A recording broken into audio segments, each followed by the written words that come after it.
Radio Clarín. Radio Clarín de Colombia. Buen día, apreciada audiencia. De nuevo con el noticiero Radio Clarín de Colombia, de hoy, octubre 30 del año 2022. Hoy tenemos noticias desde Colombia, Brasil, Bolivia, Paraguay, Suecia y Cuba. Ya estamos listos, así como cada uno de nuestros corresponsales que están ubicados en distintos países y continentes, quienes nos ampliarán los principales hechos noticiosos y así generar un criterio objetivo. Estos son nuestros titulares. 3 diálogos regionales vinculantes en Antioquia y la subdivisión 17 femenina de Colombia ya hizo actuación inolvidable. Lula da Silva ganaría hoy con el 53% de los votos y las dudas de Bolsonaro si reconoce su derrota hoy en el Brasil. Profundo dolor en el movimiento de los pueblos que luchan en Paraguay. Informes sobre guerra en Ucrania. No parece importar lo ilógica conclusión. Sectores sociales se tomaron las empresas del Comité Cívico de Santa Cruz en Bolivia y continúa terquedad del imperialismo norteamericano contra el bloqueo contra Cuba socialista. Así pues, querida audiencia, pasamos al desarrollo de las noticias. Colombia. En Antioquia, Colombia, se realizaron de manera simultánea 3 diálogos regionales y vinculantes. Así nos lo hace saber nuestro corresponsal que se ubica desde Medellín, Antioquia. Esto para la querida audiencia de su noticiero Radio Clarín de Colombia, que en la República de Colombia, Suramérica. Adelante, Saúl, lo escuchamos. De octubre se llevaron a cabo simultáneamente en las ciudades de Medellín, Caucasia y San José de Cúcuta 3 diálogos regionales vinculantes. Particularmente y por la oportunidad que tuve el privilegio de estar en la Plaza Mayor de Medellín desde las 7:30 de la mañana hasta las 6 de la tarde, esos diálogos vinculantes integraron a toda la comunidad popular, barrial, corregimental y pueblerina de las subregiones del área metropolitana, occidente medio, norte, nordeste y suroeste antioqueño. Se plantearon 60 mesas distintas entre poblacionales, temas específicos y causas comunes. Y al final de la tarde se socializaron todas las propuestas que ya fueron planilladas en el formato de Office que mandó el Departamento Nacional de Planeación, y todas esas propuestas ya están consignadas desde aquí de Medellín hacia esa plataforma. Entre las 3:30 y las 5 de la tarde se socializaron todas al resto de la comunidad con intervenciones de más de 3 minutos y se dejaron especificidades completas ante la presencia de la ministra de las TIC, Sandra Urrutia, que fue la coordinadora de este diálogo regional de la ciudad de Medellín. También es muy importante la intervención ayer del alcalde de Medellín, Daniel Quintero, que fue el anfitrión de esos diálogos regionales, en el sentido de que se sigue progresando dentro de la misma ciudad para que estos proyectos lleguen a buen puerto para el Plan Nacional de Desarrollo. Para Radio Clarín de Colombia les informó Saúl Ignacio Peláez Arango desde la ciudad de Medellín. Muchas gracias y un abrazo. Gracias Saúl. Hombre, y es que es muy importante este tema que nos acaba de tocar nuestro corresponsal Saúl Ignacio Peláez Arango allá en Medellín, Antioquia, sobre los diálogos vinculantes regionales, porque es precisamente así que entre toda Colombia, entre todos los ciudadanos y ciudadanas, desde el más rico hasta el más pobre, desde el más, todos los estratos sociales, su condición de ser y demás, vamos entre todos a tejer, vamos a confeccionar el plan de desarrollo que nos irá a regir durante el gobierno del Pacto Histórico. Gracias, Saúl Ignacio. Y ahora nos vamos precisamente un poco más para el sur, donde se está en este momento ya a bocas de cierre de urna, a la expectativa si ganará Lula da Silva o el Bolsonaro, que se resiste hasta último momento a decir si aceptará su derrota en el eventual caso que la sufra, como es lo más probable. El candidato a la presidencia de Brasil, Luis Ignacio Lula da Silva, ganaría hoy las elecciones con 53% de los votos emitidos. Así nos lo hace saber nuestro corresponsal que se ubica allá en Fortaleza, Brasil, Alan Regi Danta. Adelante, Alan. Amigos de Radio Clarín de Colombia, el candidato a la presidencia de Brasil por el Partido de los Trabajadores, Luis Ignacio Lula da Silva, ganaría la segunda vuelta electoral con el 53% de los votos válidos emitidos, reveló esta semana la encuestadora local Datafolha. El estudio mostró que el exmandatario Lula da Silva mantiene la distancia sobre el presidente de Brasil, Jair Bolsonaro, quien aspira a gobernar el país un nuevo periodo de 4 años. A 3 días de que se celebre la segunda vuelta, Lula logró el 49% de la intención de voto, mientras que Bolsonaro tiene el 44% de la preferencia electoral. Es reconocida la avalancha mediática de Bolsonaro con un torrente de noticias falsas en las redes sociales, responsables en gran medida por la victoria del actual presidente de 2018 frente al entonces candidato del Partido de los Trabajadores, Fernando Haddad. Lula es el verdadero representante de los trabajadores brasileños y se espera que gane la disputa contra el ultraderechista Jair Bolsonaro. Desde Fortaleza, Brasil, les habló Alan Dantas para Radio Clarín de Colombia. Y es que lo más probable es que va a ganar Ignacio Lula da Silva a pesar de la maquinaria montada en alianza con los sectores más reaccionarios de más ultraderecha, con la iglesia, los sectores más ultraderechistas de la iglesia, aunque no todos, porque recién esta semana que termina, un sector muy importante de la iglesia católica ha hecho un pronunciamiento donde dice que sin ser partido ni tomar carta en el asunto, pero que como pueblo y que como ciudadanos sí opinan que debe de ganar el que sí trabaja por el pueblo y no el que ha incitado a la violencia, el que ha dejado quemar los bosques, el que ha negado los alimentos en épocas de pandemia y no votar por aquel que negó las vacunas por el problema del COVID. Y ya todos saben, aunque no lo nombre, se llama Bolsonaro. Ese es el por qué dice la iglesia no se debe votar. Quiere decir, todos apoyando a Ignacio Lula da Silva. Gracias, Alan Regi. Ahora nos vamos a ir cerquitica. Sectores sociales decidieron tomar pacíficamente las empresas asociadas con los sediciosos del Comité Cívico de Santa Cruz. Así nos lo hace saber nuestro corresponsal que se ubica allá en Bolivia, Fernando Gonzaga. Adelante, Fernando. Gracias, audiencia. Empezamos con las noticias en Bolivia. Sectores sociales en Bolivia toman las principales empresas asociadas con los cívicos de Santa Cruz. Hace días pasados, sectores movilizados en contra del paro cívico, cansados de tanta imposición de hambre al pueblo boliviano, decidieron tomar pacíficamente las principales industrias existentes en el departamento de Santa Cruz, ya que las mismas responden a las grandes logias asentadas en dicha región. Los sectores sociales conformados por gremiales y trabajadores por cuenta propia en una decisión unánime decidieron parar todos, ya que mientras se imponía el paro cívico, las empresas logieras seguían trabajando y generando ganancias, mientras la mayoría de las personas que son de clase media y gremialistas iban perdiendo por el capricho de unos cuantos. Ante estas medidas, las logias empiezan a beber de su propio veneno porque no puede existir discriminación a la clase trabajadora y favoritismo para la minoría. Y este será el principio del fin de la derecha en Bolivia, que no hace más que perjudicar el desarrollo del país. No podemos quedarnos indiferentes frente a las injusticias que nos quieren imponer sectores minoritarios conformados por personas escudándose en comités cívicos, velando solamente intereses personales.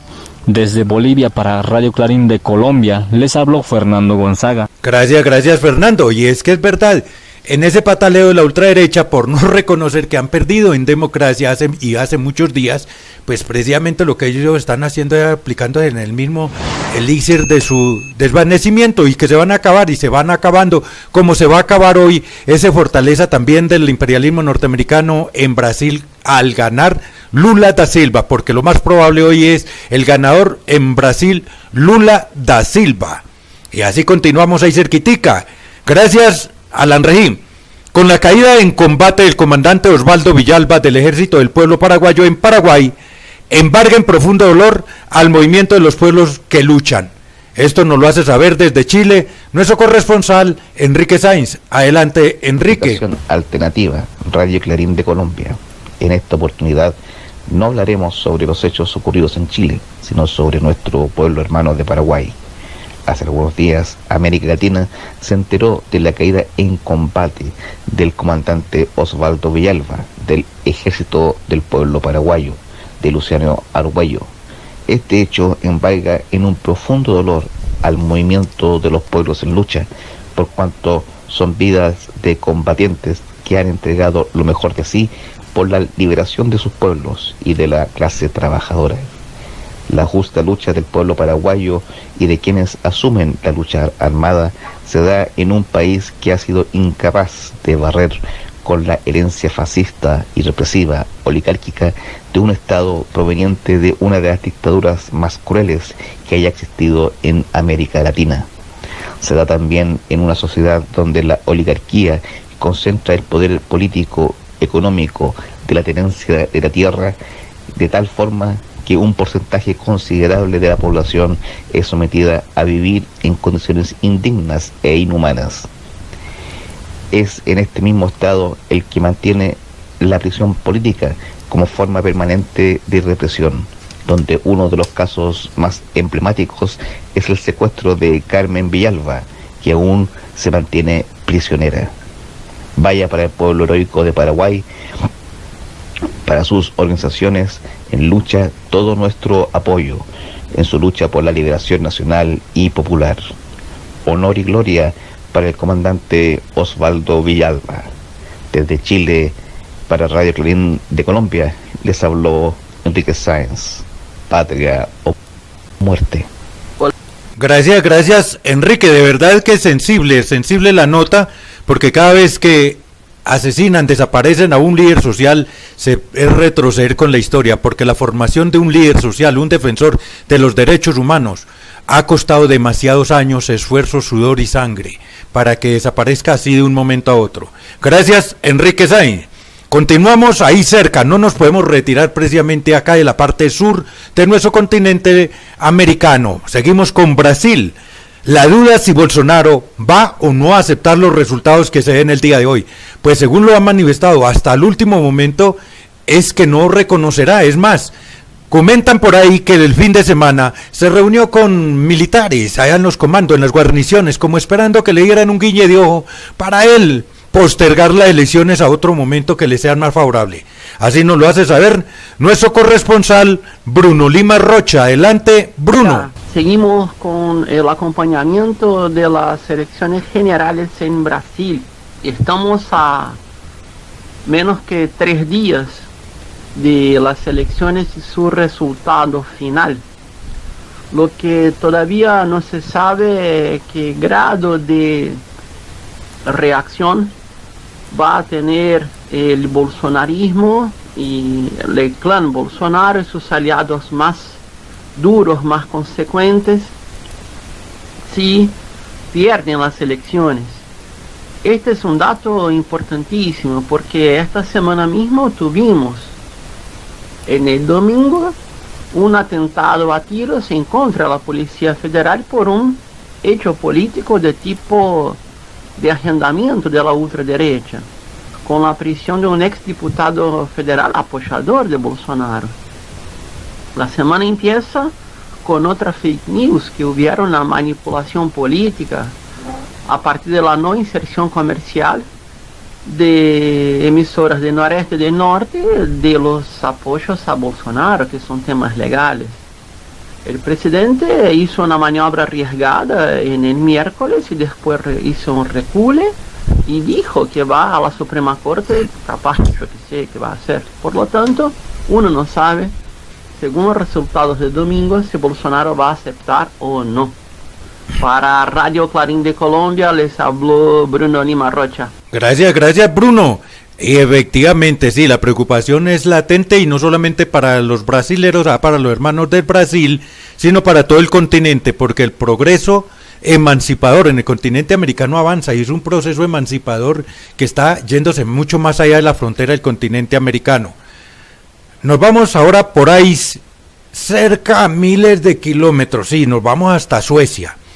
En los informes febriles que rodean la guerra en Ucrania, no parece importar cuán ilógicas sean las conclusiones a que se lleguen. Lo importante es ver sangre para los guerreristas, para la extrema derecha. Así nos lo hace saber nuestro corresponsal desde Suecia, José Cheo Sánchez. Adelante, José Cheo. Amigas y amigos, en los informes febriles que rodean la guerra en Ucrania, no parece importar cuán ilógica sea la conclusión, siempre que encaje en la narrativa tuerta. ¿No fue la propia Rusia la que voló el puente en Kerch entre la parte continental de Rusia y Crimea? Pero en estos tiempos sorprende bastante que la teoría de la conspiración aún no haya aparecido en los medios suecos. Y más por su absurdo, la razón es que la espectacular explosión en el puente encaja demasiado bien en las categorías favoritas de otro perro guardián tuerto, la adversidad rusa para darse un festín. Para Radio Clarín de Colombia les habló desde Suecia José Cheo Sánchez. Gracias, José Cheo, y ojalá que los asusadores a la guerra coloquen, alisten, enrolen a su familia, a sus hijos, a sus seres queridos allá de frente de carne, al frente del cañón, así como lo hace en Colombia aquellos que se oponen y que se siguen oponiendo a eliminar el servicio militar obligatorio con pretexto, aquel cuentico que solamente ellos se lo creen, no, falta ver, ni ellos se lo creen, que dice que está haciendo falta tropas en Colombia. ¿Cuál falta tropas en Colombia, señores? Si lo que estamos trabajando es por una paz total. Que hay que enrolar más tropas, pues listo, coloquen a sus hijos como esa personita. No, hombre, ya la audiencia sabe, y así está ocurriendo allá en Suecia y sobre todo en Ucrania y Moscú, para los asusadores de la guerra, llegando a otras conclusiones mezquinas. Pero pasémonos ahora sí de nuevo a nuestro continente americano. Vamos a ver ahora que nos encontramos con nuestro continente americano. Entonces vamos a ver, nos vamos para dónde en este momentico. A ver, tenemos allá a Tony. Nos vamos para Cuba.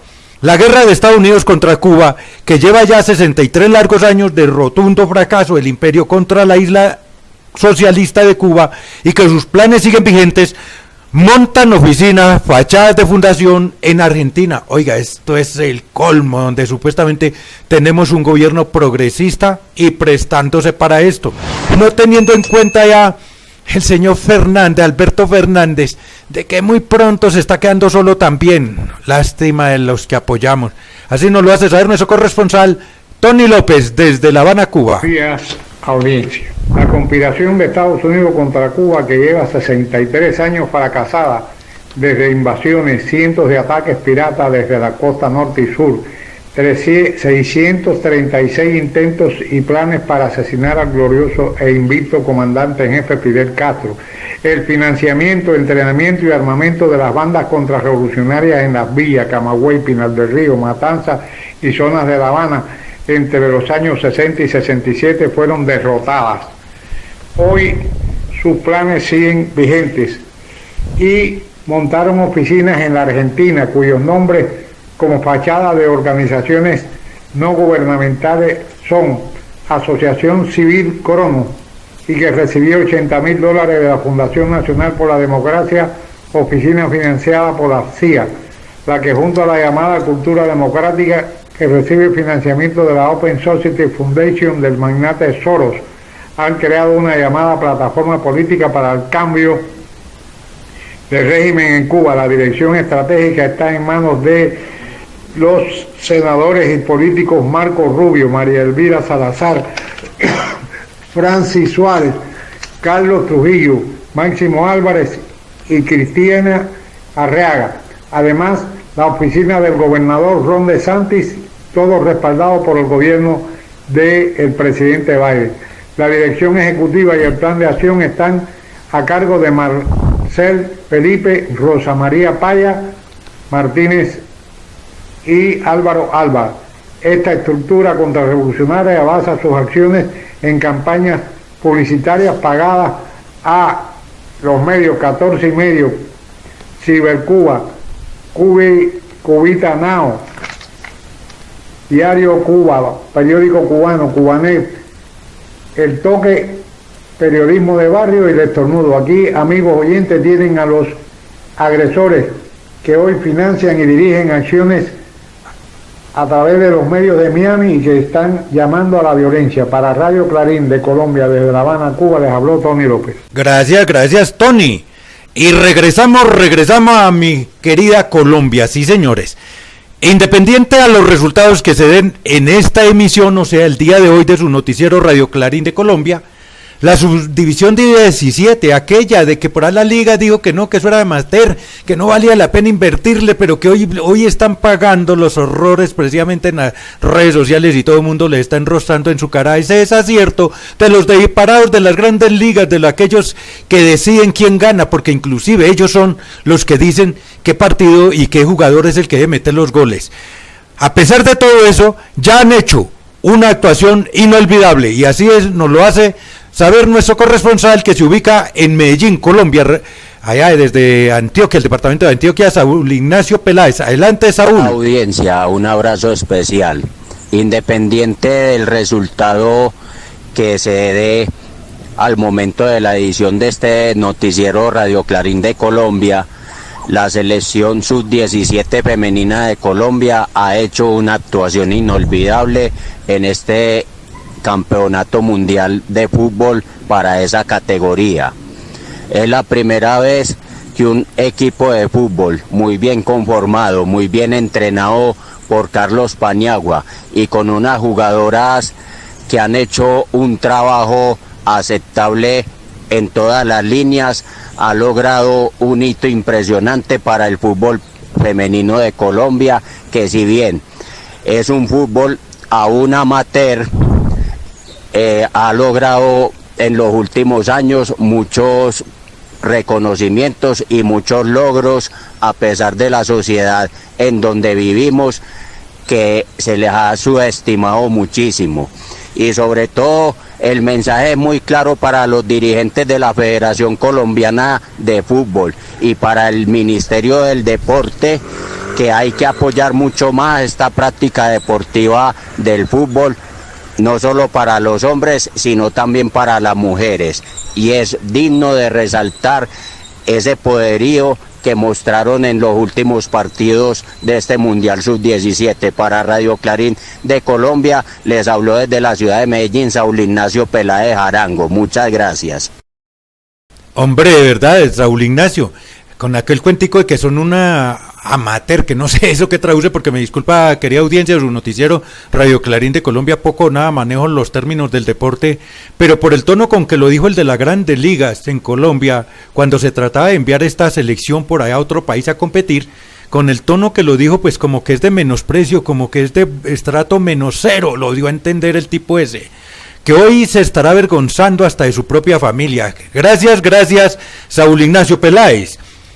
Y para los que me han preguntado que qué pasó con Iván Manuel Arango Páez hoy en el noticiero, es que hemos tenido problema de conectividad con el satélite, por eso Iván Manuel Arango Páez, conductor de nuestro noticiero Radio Clarín de Colombia, no pudo estar en esta emisión número 156 del día 30 de octubre del año 2022, pero les mando mucho recuerdo que le aprecia a todos, y también él, como su noticiero Radio Clarín de Colombia, y este es su servidor J. Manuel Arango C., invitándole al pueblo brasilero, e inclusive a todos aquellos que viven en otros países, a acabar de colocar su botico allá por Ignacio Lula da Silva, antes de que, si no han cerrado la urna, corriendito a votar por Ignacio Lula da Silva, que debe ser el presidente de la República del Brasil. Y así, querida audiencia, hemos llegado al final de esta emisión. Hasta una próxima emisión. ¡Felicidades!